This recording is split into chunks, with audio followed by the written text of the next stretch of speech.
Morning, Kentucky. It's Bob back in Bob and Terry's backyard, and it's been an unpredictable spring as usual.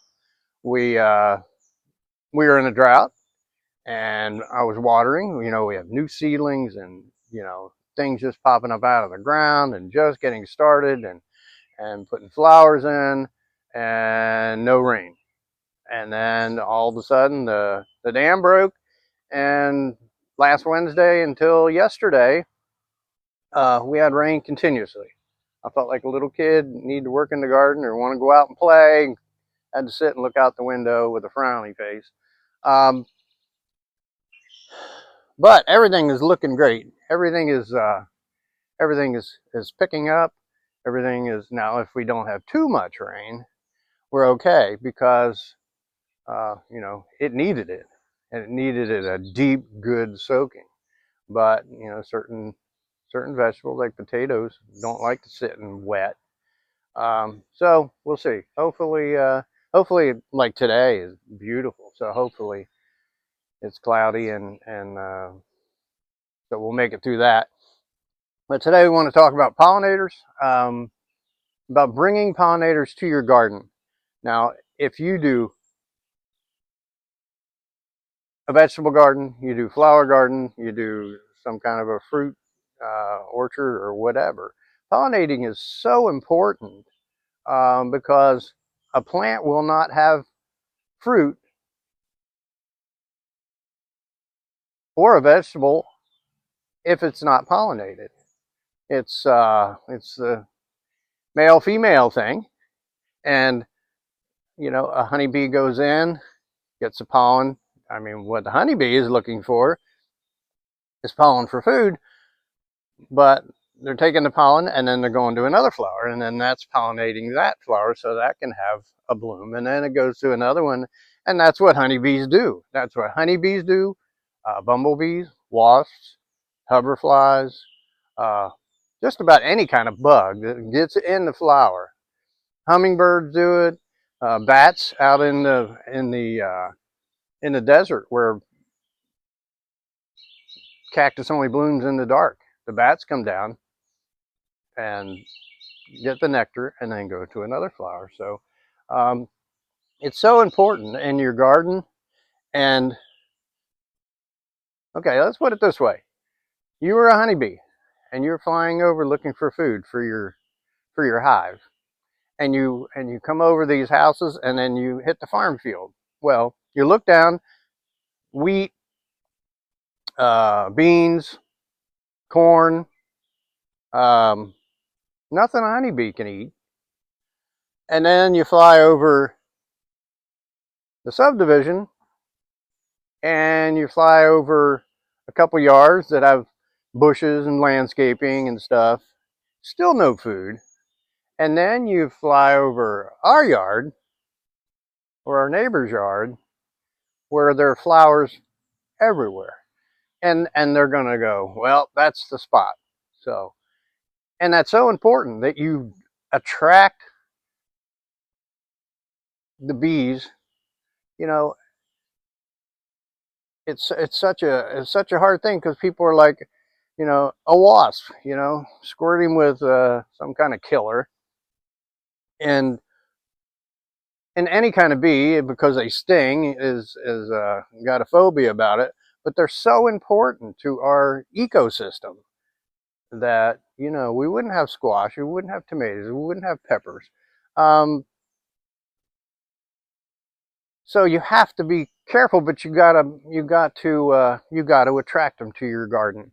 So if you have a garden, and um, now fruit trees are huge on that, and if you watch videos where they bring a million honeybees in just to pollinate their apple trees, or we just watched one on pecans, and I mean, it's just like almonds. That's what it was, on almonds, and they just bring a million bees in, and they all pollinate it. It only lasts 6 days when the flowers are open, so you got to make sure they get pollinated, or you don't get any fruit. So it's the same thing in your garden. You have to plant flowers to attract the bees. I've seen on Facebook more of the picture of their zucchini, or yeah, zucchini or yellow squash, with a little bitty squash hanging out of there, and then it shrivels up and falls off. And they're like, what is the matter? Why are my yellow squash falling off before they get big? It's because they were never pollinated as a flower. So it's important that, one, you make the flowers visible, because if they got big leaves all over and this bee flies over and goes, well, there's no flowers there, you got to keep them cleaned up, keep the flowers visible, and bring the bees in, and bring the bumblebees and everything you can imagine in to try to pollinate. Moths is another big one. I have a short video that shows the hawk moth, which is really a tomato hornworm, which is just absolutely amazing, eating 4 o'clocks in the dark. So, but you have to bring flowers into your garden plan. So we're going to walk around and show you now. We have some now. We've tried to make sure we have something for spring, because bees come early, and they need something to eat. So, we start right from the beginning, and by the time the summer and fall hits, this place is a pollinator jungle. I mean, just behind me are butterfly bushes, get that high, and just absolutely loaded with butterflies and bees and everything imaginable, just doing their job, doing what they're supposed to be doing. So um, from there, I'll walk around, show you how the garden's doing, what pollinator attractors we have, and you have to start thinking about that, because if even if you plant a row of whatever, um, of tomatoes or whatever, intermix. I mean, we have basil. We try to some pests in our garden we try to get rid of. So we have basil, we have marigolds, all that kind of stuff that really kind of turn insects off, and just stay away from your. We put onions everywhere in our garden for that reason, to keep. Certain animals don't like onions. Slugs don't really like onions, and so that's a whole nother subject. Um, but you need the butterflies, you need the bees, you need everything you can get to get into your garden and do positive things for it, and not eat it all. And so we'll take a look at that, and we'll walk around, and we'll show you what we got. Now Bob's back. We'll start at the herb garden, and you can see the thyme is blooming. The little bees love it. Salvia is another hummingbird attractor, and I'm going to try to do this slow so I don't make you sick to your stomach. Butterfly bush, the best pollinator, well, one of the best, and it's coming. It'll be 5-6 feet tall all the way around. Purple flowers. I'll try to add pictures as we go, and so you can see. But they just, if you want butterfly bush is the way to go.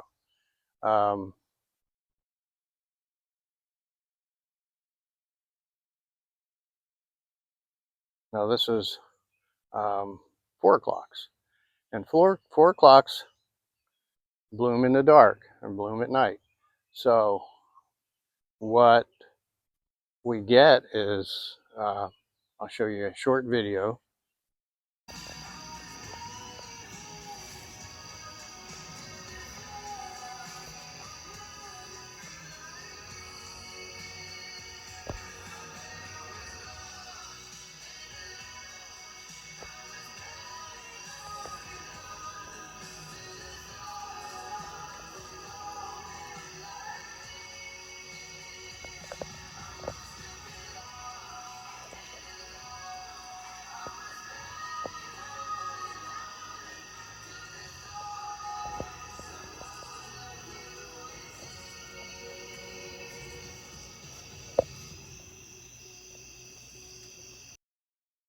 And that is called the hawk moth, which is really a tomato hornworm, which everybody hates, which I don't know why.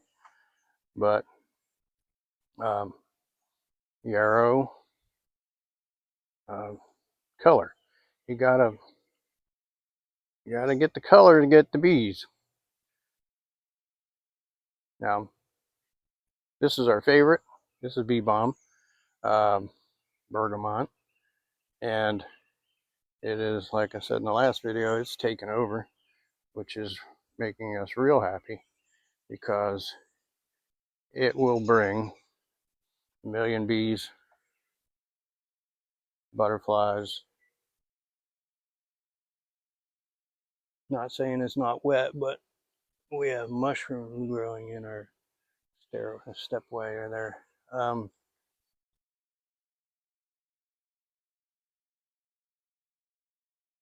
So it goes all the way down to here. Pond's doing great.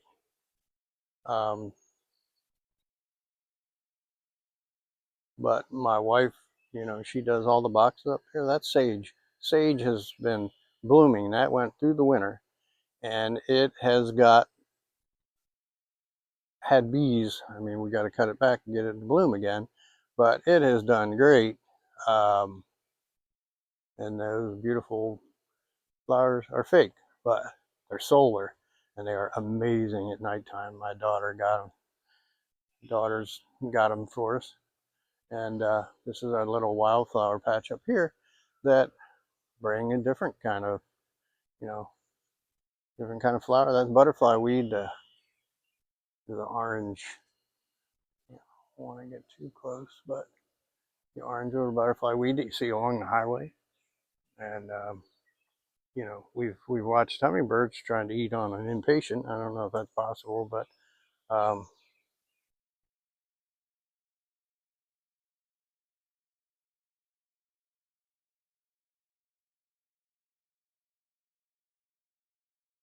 and this rain waited until I had to spend money filling the pool up, and now it's totally full. Um,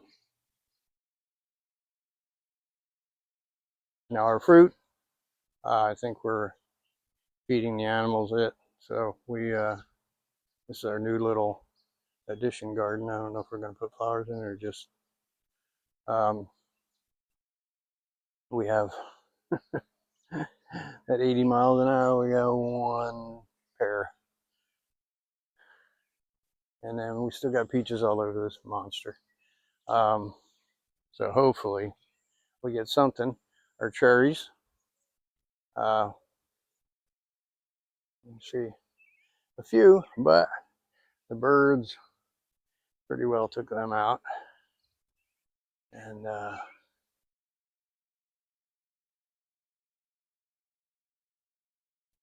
never think of that berry. But we got petunias everywhere, all started in the greenhouse, and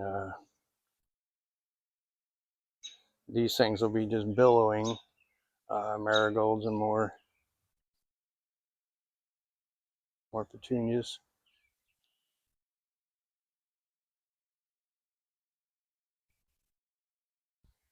So it doesn't take a whole lot this time of year. Buy a pack of seeds of petunias and throw them in something.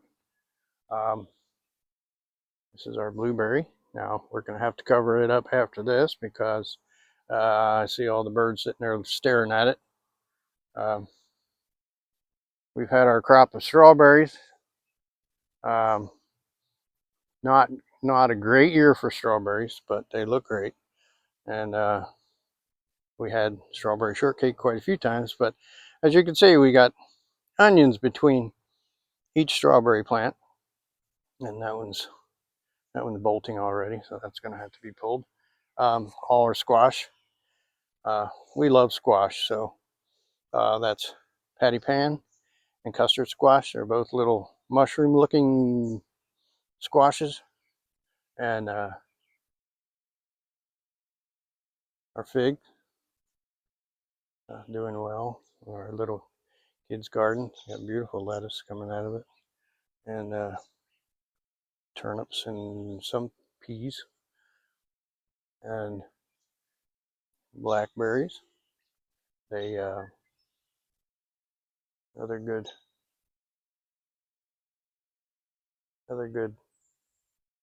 pollinator when they're all blooming. Now they're in berries.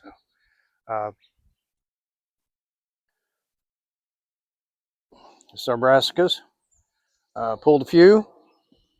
Still doing okay. Had them covered. Something's still eating them. We gotta do some slug hunting, I guess. Um,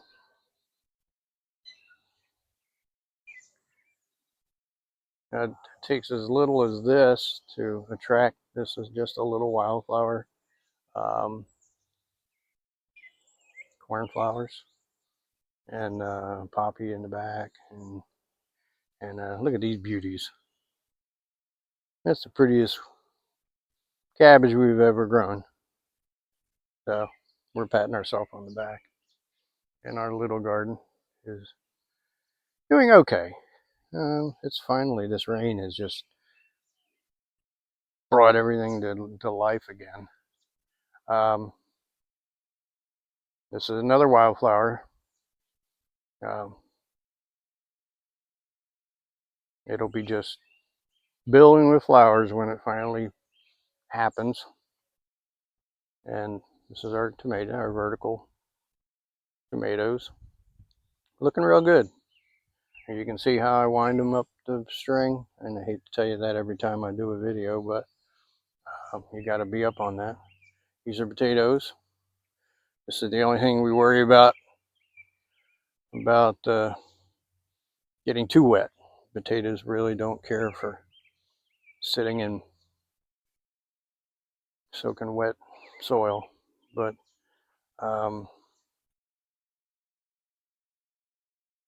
these potatoes are still going. We got cucumbers, got yellow squash, we got zucchini, we got some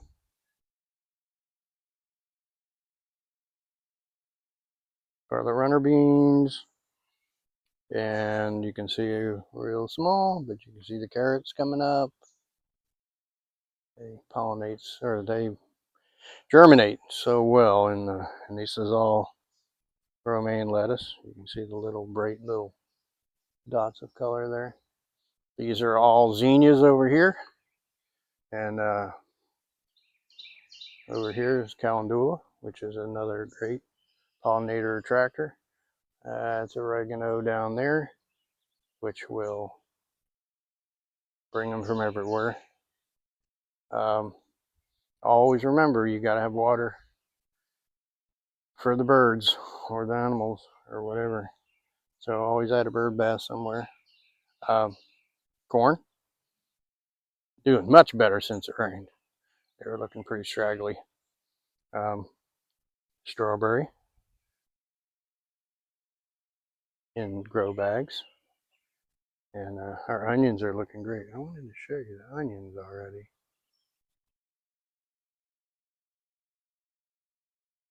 Now it is only May, but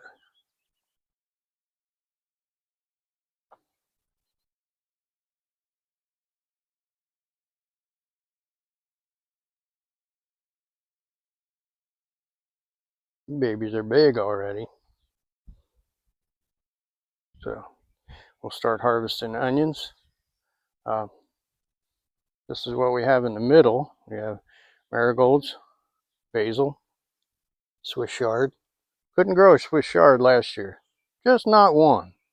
And look at them now. My wife started them in the greenhouse, but once they get big enough, then we've got all kinds of stuff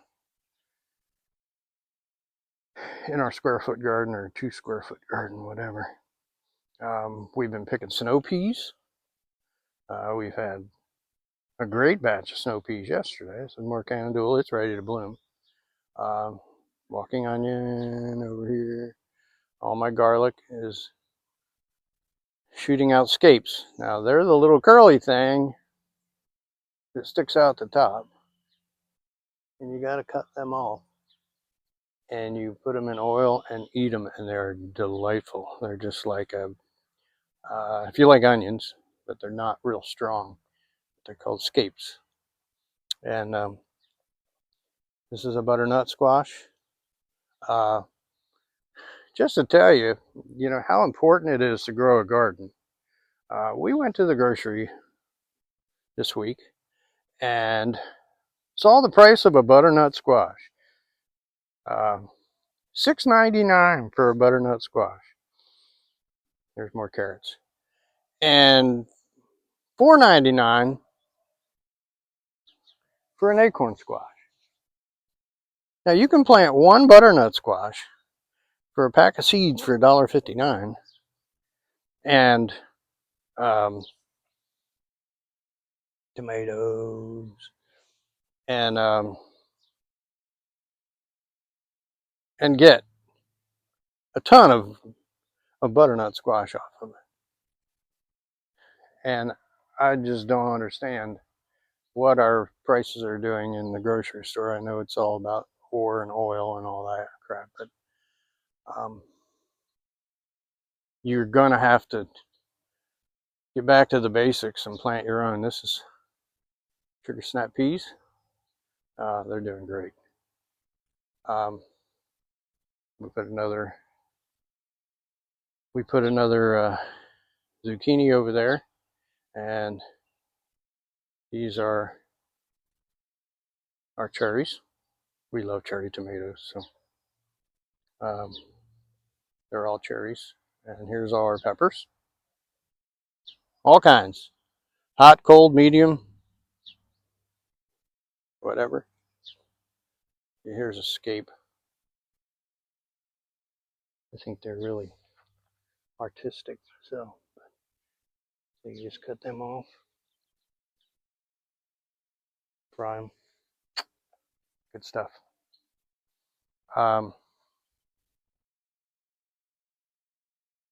This is all of our broccoli, and still covered up.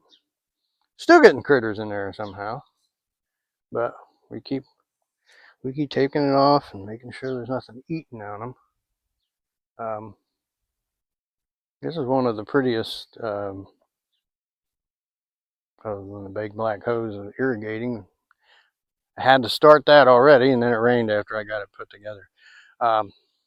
Beets, beautiful row of beets, and onions, and then we got peppers over here, and then we got another row of beets coming up over there. Our asparagus is there. Oh, this is a melon. Sorry. That's our melons. Kajari, I think is how you say it, but I'm not sure.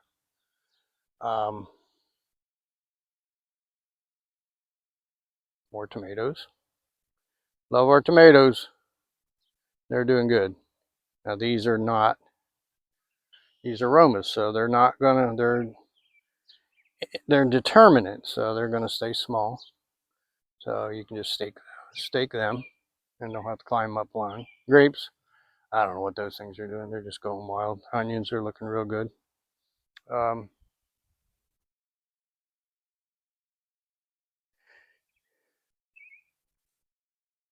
This is lamb's ears.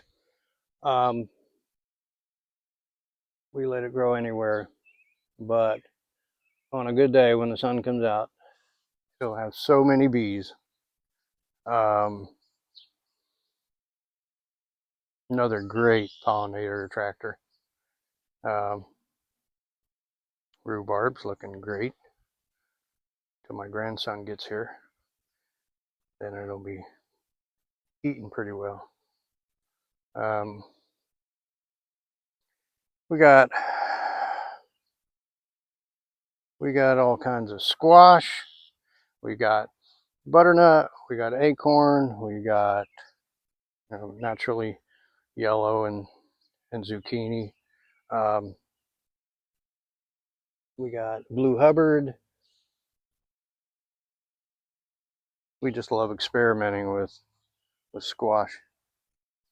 You don't know what you're going to get. This is a new one. Oh, that's just a watermelon. I don't know where our new one is. We got some kind of weird looking orange cantaloupe thing. And something is eating on our, this is sweet potatoes. I had to put a cage around them because something is nibbling on the tops of them. More potatoes and pumpkin in the middle. So more 4 o'clock back here. This tree is a swamp dogwood, or just a, you know, but the flowers are not like a dogwood, and they're really not favored by most people, but the bees that get on that thing is incredible. I wanted to show you this while they're actually in bloom.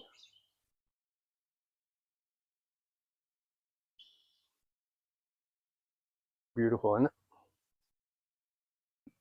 Yucca.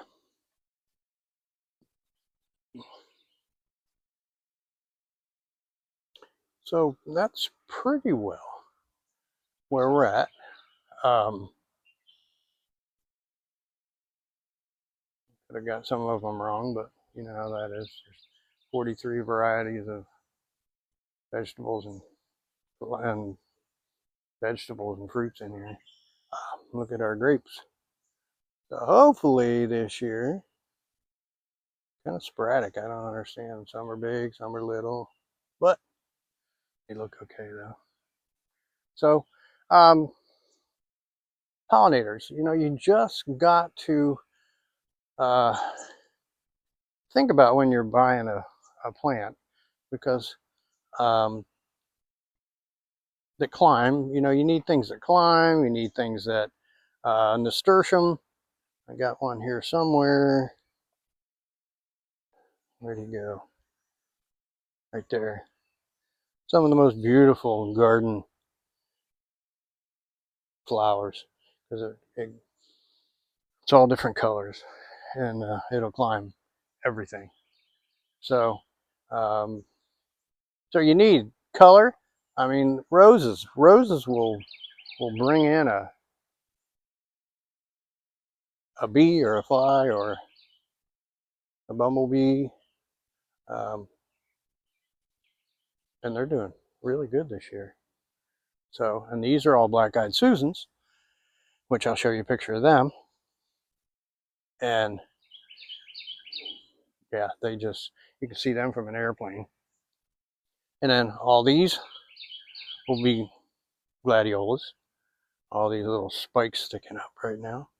So they will be all blooming. Our iris had a beautiful, beautiful spring with iris. So, and it's just, and then that's stone crop in the back, and it has pink flowers, and bees will be all over it too.